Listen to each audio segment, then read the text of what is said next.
Thank you, Mr. Chair. I just have a comment, and I know it's late and we've been here a long time, but, you know, members, we have the departments do the fiscal notes. It's just a fiscal comment because the authors are subjective. They write the bills. You all write your bills. We could all write our own fiscal notes. Yeah, that would be great, wouldn't it? We'd put just what we want in there and the assumptions we want.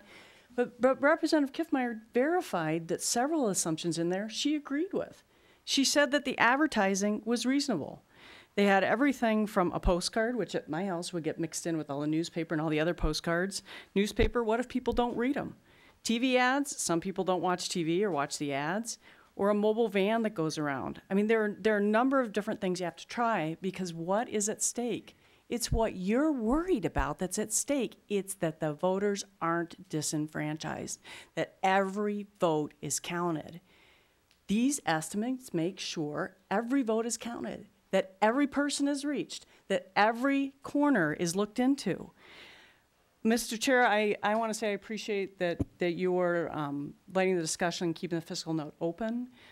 Representative Green and I had an education event that we had to go to, so we missed that part of the discussion. But I do sit on Ways and Means, and it is very important that they're realistic, but I'm not sure, Mr. Chair, that we will ever agree on the fiscal note. And at some point, the majority has to make a decision on a fiscal note. We've had plenty of, I talk about the Office for Early Childhood, $500,000 as a fiscal note. It didn't cost that much. We chose not to fight it. You can fight every fiscal note. Will we ever agree? Probably not. So at some point, you're gonna have to accept the fiscal notes, or we're gonna have to have an acceptable line of what we're gonna use. And this is what the governor has said. It's an important bill. It's an important idea. But we have real people that are doing the real work that make up the ideas that make up the fiscal note. And as you see, it's a lot of work. So I just hope members that will be reasonable about the fiscal notes. It's a process we've always used. We have to have a baseline to agree from. And if we're not going to, I don't know, Mr. Chair, we might be here a very long time if we can't start to close these budgets up and get a measure which we can all work with. Thank you. Well, we need to get some numbers to fill in the blanks here. We do. What we're dealing with. Mr. Chairman. Representative Lilly.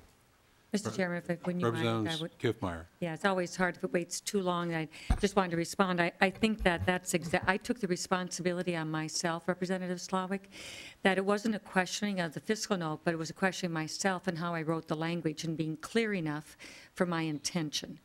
But where I felt that it was their decision as far as the technology or the education and those things, I didn't press them or anything at all like that. But my thing was, did I write the bill clearly enough so that the language as written conveyed what I felt needed to be done? I took that upon myself. So it wasn't questioning their numbers or anything like that. It was just questioning myself to be sure that that I wrote the language in a way and made it as clear as I could so that the intent of making sure that we are inclusive, that we do enfranchise, realizing too, though, that people vote when they shouldn't are disenfranchising other honest voters.